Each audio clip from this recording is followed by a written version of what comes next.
you ended up with 2 blankets in the morning, then you start taking them off. Then it started getting hot again. But the nights were cold. You'd be surprised how cold it gets at night.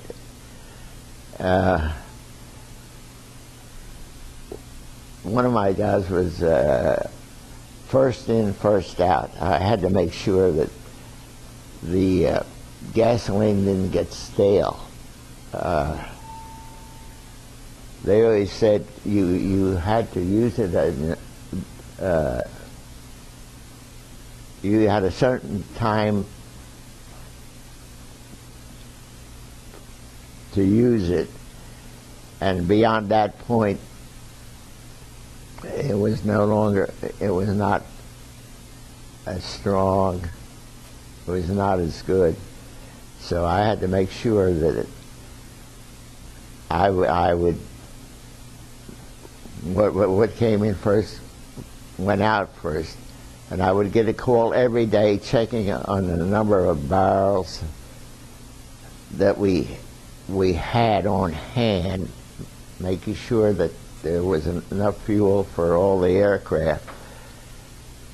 And as I said before, during the day they would expand, and during the night, when you were on guard duty, you'd be guarding this fuel, and it would contract.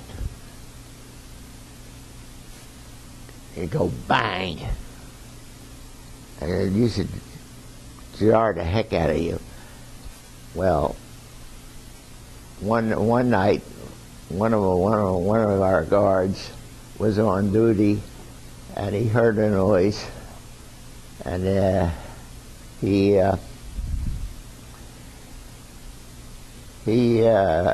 challenged it. You know, who goes there? Didn't get a reply 3 times, then he shot. So he shot in that direction. He killed a farmer's cow. That's what was making the noise. And the next day, the colonel found out about it because it had to be reported. He said, I fired at something. I don't know what happened.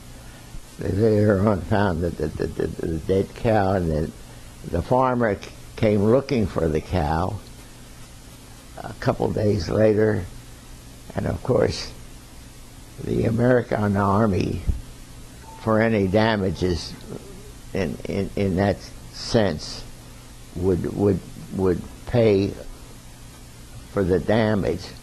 So I think they paid the farmer $100. And the colonel was mad because he said we could have had fresh meat.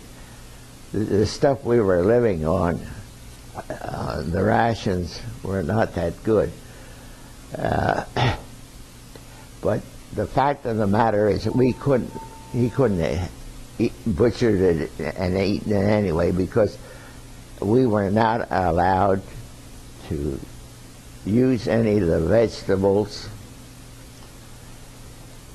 grown by the locals, because they had, let me put it this way, they used human feces for manure. So the American troops were always afraid of getting different diseases from the homegrown food. And it wasn't very sanitary anyway. But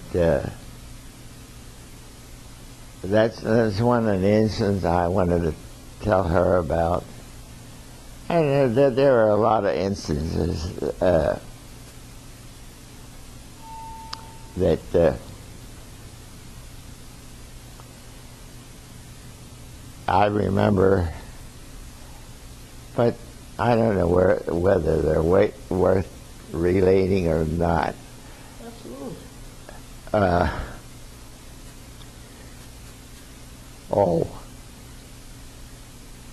I had a personal incident that cost me I think, a couple of promotions. I had been assigned to, one of my assignments was to go to a town. This was in Italy later on. I transferred to Italy later on to start the 15th Air Force. I was always in the cadres that formed these new units. And I had brought in a load of lumber. They wanted to build a mess house. And he can't, during the night, he came by and saw me unloading it, and I don't know exactly what bothered him, but he ordered me to do it his way.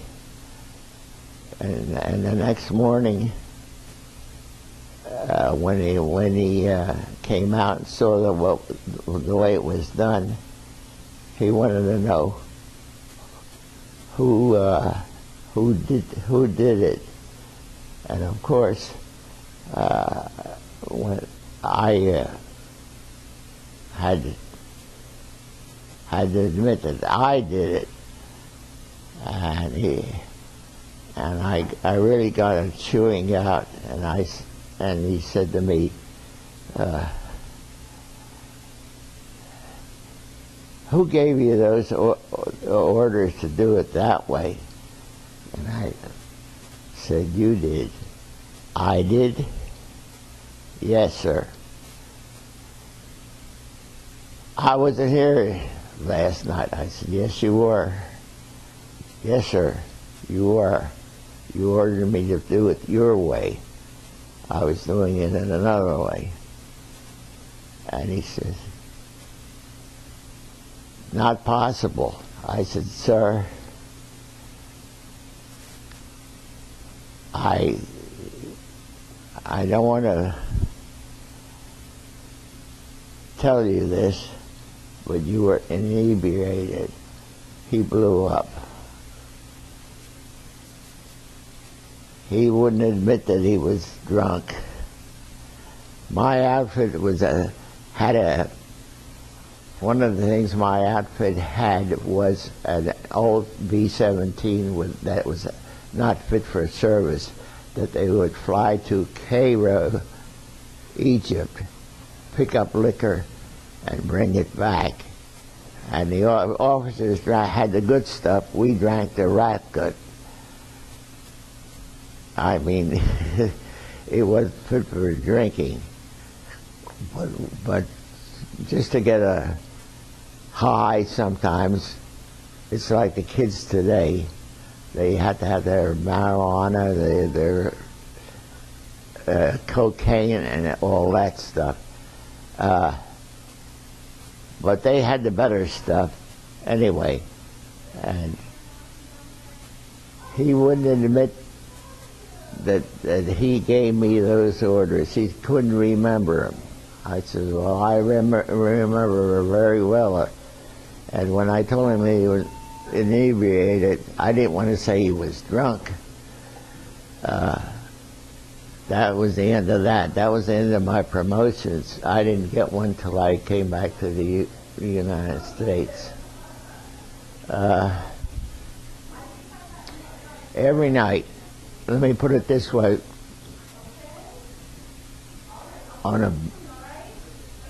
in a beautiful moonlight, there were some planes parked on the new airfield. There were A-25s, or I think they were called A-25s instead of B-25s.